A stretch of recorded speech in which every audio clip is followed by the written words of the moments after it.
We are 60 minutes into the preseason for the Winnipeg Jets, and already we have some fun things to talk about, some interesting insights, and some signs of very interesting potential for this Jets roster as we head into the 2023-24 season.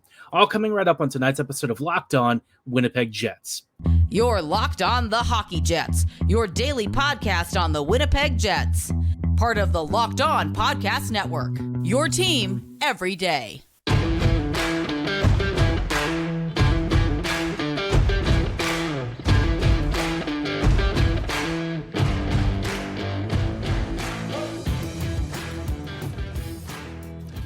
Good evening, Jets fans, and welcome to this episode of Locked On Winnipeg Jets, part of the Locked On Podcast Network, your team every day. I'm your host, Harrison Lee, an avid Winnipeg Jets fan and an online blogger. You can follow me on Twitter at HLLivingLoco and at LO_Winnipeg Jets. As always, thanks for making Locked On Jets your first listen of the day every day. If you like what you're hearing, be sure to like, follow, and subscribe on all of your favorite podcasting platforms and YouTube. Doing so is always free of charge and ensures you never miss another episode. But more than anything, we just love and appreciate your support. Like I said, we're just about 60 minutes into, actually a little bit longer than 60 minutes because we had some overtime and a shootout. But 65, 67 odd minutes into Winnipeg's start to the season, right? Preseason against the Edmonton Oilers, a fun set of split squad games. The second of which will actually be later today. This first one, the Jets kind of rolled out their, not necessarily B lineup, but I think you would say for both the Oilers and the Jets, it was a more depth and prospect-heavy rotation, right? A couple of veterans here and there, and I think the veterans that we did have were very intriguing, but as you could tell, it was mostly an early game where, the biggest stars were still waiting to pop in maybe later today or in another preseason game this week. So, yeah, what would you expect coming out of this? Well, I think you were hoping for some continuity between Penticton and some of the young kids who had a few standout opportunities. Maybe you hope that there was some chemistry. And I think in this game, the Jets showcased a couple of interesting traits, right? I think for one thing, the passing was relatively good. The Jets' blue line was a lot more mobile than it was last year because you had guys like Chisholm and Heinola, working alongside DeMello and Schmidt. Tyrell Bauer, who I think didn't have maybe the best camp, actually had a very solid game. I thought that his breakout passes here and there were pretty nice. I think he used his size and physicality well. He had less of the defensive read errors that he had in the previous showings, and I thought he did pretty decently alongside Dylan. In fact, there were moments where he actually made better plays than Dylan did, which, for the veterans is maybe not the best. I think they're shaking off some of the rust and getting back into shape, but at least for the kids, right? They're all looking to make a really big showing, and this was a game in which a lot of the prospects really led the way, or at least not just the prospects, but even some of the younger returning players. We'll talk about some of those guys more specifically later, but one of the big early things that I think I can suggest is that Perfetti looks like he's really going to enjoy being a center. I think that there's a lot to like in this game. I think that transition should be very smooth, and his performance alongside Niederreiter and Jeff Malott looked to be about what we expected. A kid who's super smart on the ice, knows where he needs to be, gets himself into dangerous positions, and is just a genuine creative force that can expand the scope of the ice when he's playing down the middle. Not that he's bad as a winger, but I think we all know that when you have the vision and spatial awareness and passing that Perfetti does, it's a waste to have him use it on the wing, right? When you sort of narrow the cone of vision, you reduce the amount of the ice that he can actually pass to and make use of. And honestly, because his skating is not the fastest, it's just better to have him down the middle where he can use both flanks and really make use of that extra area to kind of be more of a distributor than a guy who's a transition expert. So you slap a, Nikolai Ehlers or something to the other wing, and I think you're going to be cooking with gas. This is a trio that has a lot of potential and something that I think Jets fans should legitimately be excited about. Also of note, I thought the goaltending from Colin Delia was pretty nice, right? He's not going to be one of the standouts that I necessarily talk about just because Delia for the most part is more goaltending insurance, but for a game like this where Delia actually had some really dangerous stuff down low and was occasionally forced to really flop around in the crease because the Jets were a little bit chaotic here and there, I thought that he answered the bell well. He earned the first star of the night and had a really strong performance in net that ended up helping the Jets to get a 2-1 victory. But on the whole, this game was actually pretty fun, right? There were stretches where the Jets kind of got hemmed in their own zone. They had a few opportunities where they did give the Oilers some pretty good looks, and it was maybe a little bit of good fortune that Edmonton didn't connect, or maybe a last-ditch block. But overall, for like your first preseason action, it was enjoyable. I think that's the most positive thing I can say about it. I think it was fun to watch. I think that we saw some really good standout performances from some of Winnipeg's younger players and prospects, and the veterans are obviously kind of still getting up to speed. You could tell that most of them were very rusty, but there were some players like Dylan DeMello who I thought were very assured, very confident, and looked like they really hadn't missed a beat. So that's always good to see. Adam Lowry seemed to enjoy himself as, the newly minted captain. He was kind of a wrecking ball out there, introducing some of the younger Edmonton players to his particular brand of hockey. I thought that, generally speaking, this team made some really good passing plays. Offensively, I thought that, when I saw the power play, I liked some of the ways that the Jets were using both flanks and then kind of stretching the PK diamond and creating good shooting lanes and stuff. They didn't always get shots off for these opportunities, but I thought, the special teams looked pretty decent. The PK was maybe less decent, but I mean, it is what it is. You're going to have some moments where in preseason, maybe you don't quite look as strong as you normally would. And obviously using more backup players, I think you can kind of tell that this team was definitely, not one that the Jets are going to be icing at the start of the regular season. But overall, a fun game. I think if you're looking for an interesting little start to this preseason, this was pretty positive for the Jets. Winnipeg, I think, has the potential to be really fun this year and could be really aggressive offensively, but I think, whether Bones will allow that is kind of a question mark. At least from this game, though, Winnipeg was super active. The stuff that I was talking about having the blue line support aggressively down low and along the walls, we actually saw a lot of that. And that, for me, is a really positive development. If you have better puck-moving blue liners and guys who can drop deep and who can offer offensive support for the forwards, that's what you want to make use of. Winnipeg really needs that, and I think it could go a long way this season to making the Jets' life a little bit easier. We saw how hard it was finishing last year. If they have extra bodies and players who can make good passes, take some good shots, all that stuff should help the Jets to open up space and find more finishing opportunities. So a lot to like in this preseason game, even if it was very flawed. I mean, it is just preseason, so don't read too much into it, but at least from like a big philosophical high-level set of ideas, the Jets looked fun, and I think that is as positive an outlook and endorsement as I can possibly give. Now, individually, I think there were some really standout players from a lot of the rookies and maybe even a few veterans that I think are really worth shouting out. And we'll talk about those in just a moment. Before we go any further, though, I do want to shout out our friends and partners at Jase Medical. Every now and then, in life, you come across some really dangerous situations, stuff that you don't expect.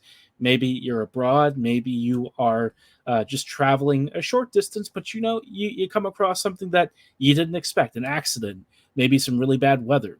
Well, everyone should be empowered to care for themselves and their loved ones during the unexpected and dangerous, and that's why Jase Medical offers the Jase Case. The Jase Case provides 5 life-saving antibiotics for emergency use and gives you peace of mind so that you're not just hoping that you've got medication somewhere on hand or that you have treatment available. We all know how important and timely that having access to this stuff can be, and sometimes it really is the difference between life and death. And the Jase Case offers 5 antibiotics that are treated for or that are used for over 50 plus infections. I mean, obviously that's quite a number of different ones to choose from, and having the Jase Case on hand is super convenient. And of course, they handle everything from the online evaluation of licensed pharmacies to ongoing consultation and care. So don't get caught unprepared. You can get $20 off these life-saving antibiotics with Jase Medical by using my code LOCKEDON at jasemedical.com. That's JASE medical.com. Hello, friends, and welcome back to this episode of Locked On Winnipeg Jets, part of the Locked On Podcast Network, your team every day. Everydayers, thank you so much for rejoining us in tonight's episode as we dive into the first early signs of Jets hockey from preseason. It was a fun game, a Jets 2-1 victory in a shootout. And like I said at the start, there were some really good standout individual performances that I think are really worth celebrating, right? The biggest one for me was Ville Heinola. And I know some of you are probably like, oh, tired about hearing Heinola. But I promise you, this game is one that should make you stand up and pay attention. Because Ville was really confident, really assured, and really aggressive. And he did a lot of stuff that I think was really fun to see. The biggest value that you get out of Heinola is his puck-moving ability, right? His passing, his skating in possession, and his ability to get the puck up the ice and into dangerous areas was really on display. I thought that he was very active offensively. He was getting into dangerous shooting and passing lanes. He was jumping routes. He was all over the place cycling the puck. He made some really nifty passes. And then defensively, he wasn't half bad. I mean, he always looks very awkward defending. I think you'll notice that when he's trying to win physical battles along the walls. It's not really a strong suit, right? With Heinola, it's kind of more about, I would say, impeding and interfering than it is directly forcing really big turnovers and going for big hits. That's not his game. He's always been one of those players who delays the opponent enough to be an inconvenience and then maybe forces a turnover or waits for somebody to come in and steal the puck. And that's how he tends to defend. It's not the prettiest, and sometimes it doesn't work, but other times, it's enough to force the turnover, and then he calmly takes the puck, makes a great breakout pass, and gets it back up the ice. That's always been how he plays, and I think he showed that off in really stark fashion tonight, in which he looked very, very active, very confident, very assured, and the Jets were just better for it. I thought that he had some really nice passing sequences on the power play. At even strength, he was really good. This was honestly one of Heinola's strongest performances at a more senior level than the AHL that we've seen from him. So if he does that this preseason, I think the Jets have some real questions about having him on this roster, because he's almost too good to keep benched for long. And I think if anyone is ready to really take the mantle of a roster spot on the back end, it's got to be Ville. Likewise, I think Declan Chisholm also had a really strong game. He was doing the stuff that Chisholm is known for, which is just being really fun in transition, creating some good offensive looks, being very active in puck possession. I think he didn't have quite as assertive a game as Ville, but was still really noticeable, still really fun, and I think you can see some clear potential in him at some point if he is able to make the Jets. If nothing else, that's obvious that he can't be lost on waivers. He's a guy that I think the Jets would really kick themselves if they ended up missing out on him. Declan seems like he's got some real offensive chops. I think he could very much do a nice third pairing role and be really fun. And you know what? If you want to use him on the power play, I think he'd also be really good at that. He's shown all of the traits and tools to be a very effective puck mover.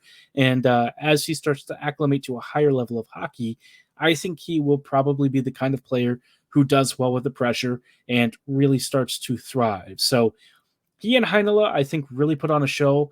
It'd be nice if both Chisholm and Heinola could carve out roles with this team. But as it is right now, obviously the Jets would have to make some moves with the roster.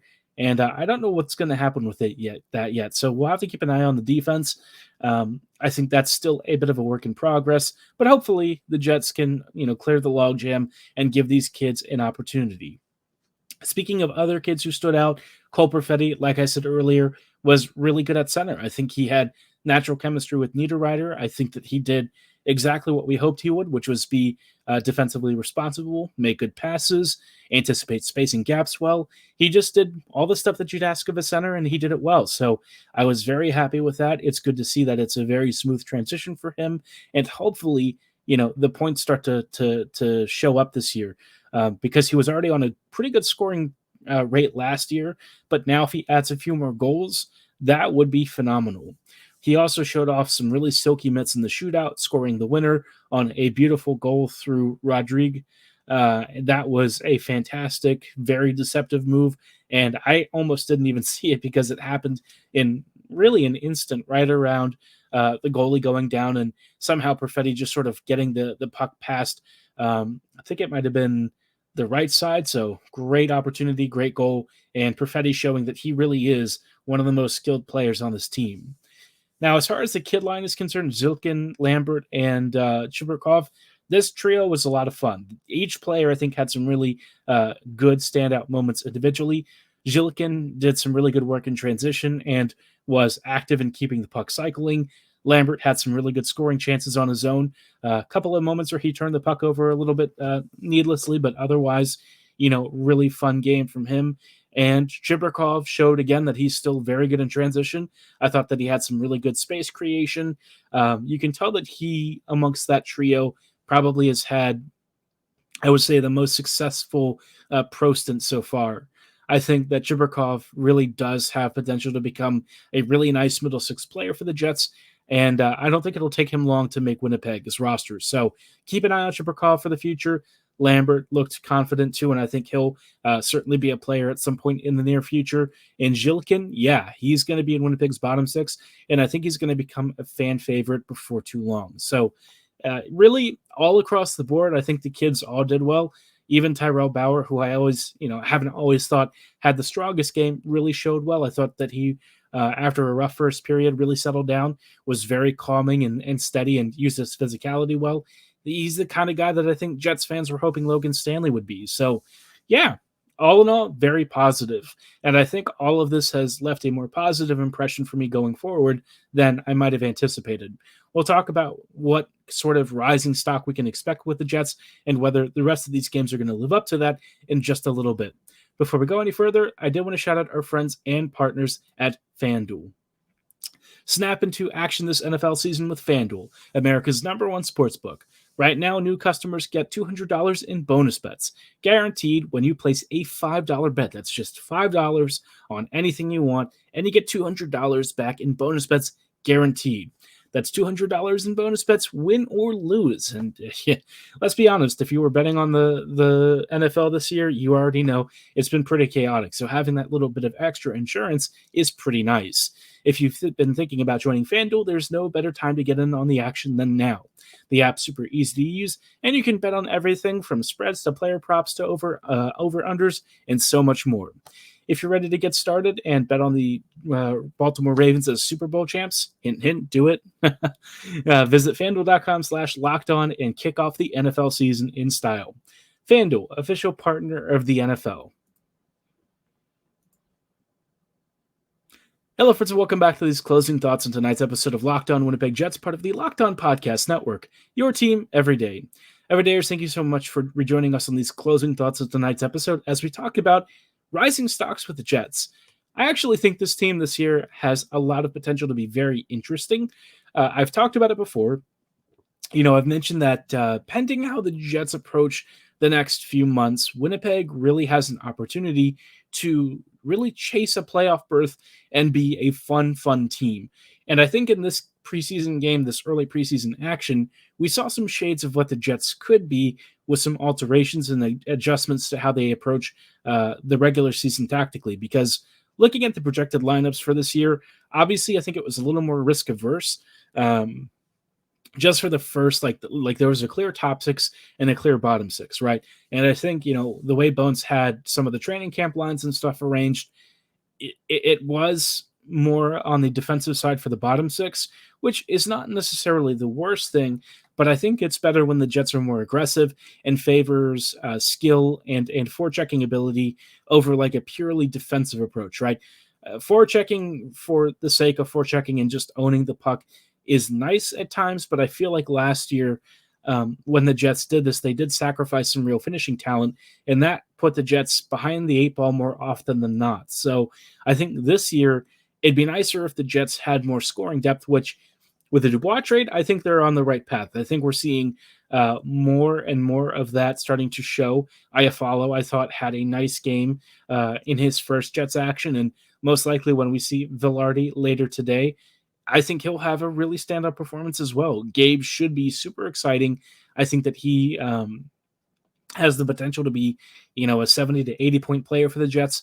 I think Winnipeg honestly isn't going to be giving that much up between him and Dubois. In fact, there's a chance that Vilardi might even be better, suited for the Jets, maybe more well-rounded, somebody who could potentially offer more defensive stability for a guy like Scheifele and Connor, who, those guys, as fun as they are, we also know that they don't really defend.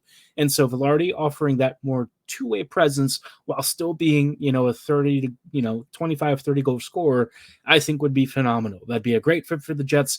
I think Vilardi should be a player who's going to become a fan favorite. I know I say that a lot about a lot of guys, but I promise you, Vilardi, big player with smooth skating and a great shot. I think all of that's going to win over fans, and I think Jets fans are in for a treat this year with some of these new additions.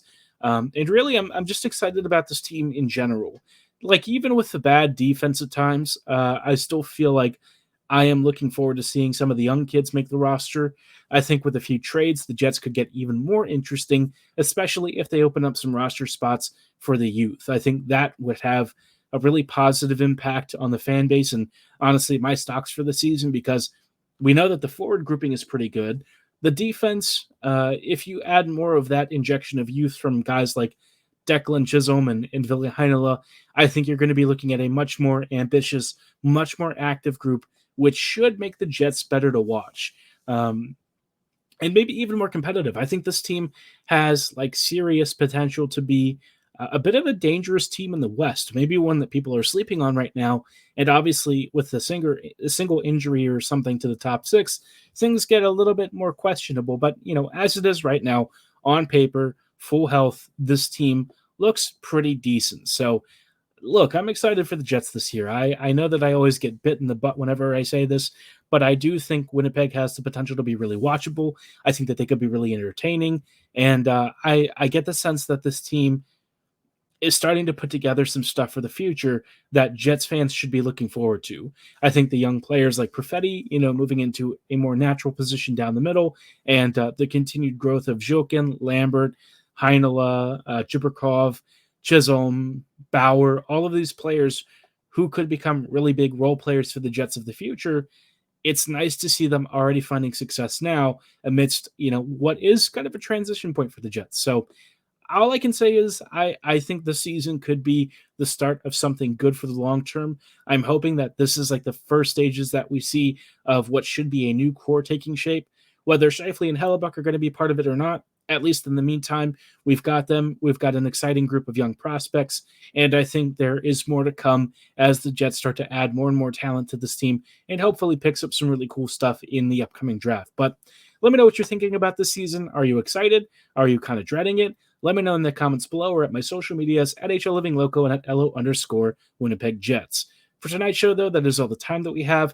Thank you so much for making Locked On Jets your first listen of the day, every day. Be sure to tune in tomorrow for my thoughts on the second game against the Oilers and how some of our new arrivals like Gabe Vilardi are doing in their first preseason action. But again, be sure to like, follow, and subscribe to know when that video goes live. And as always, thanks for listening. Have a great night, and go Jets, go.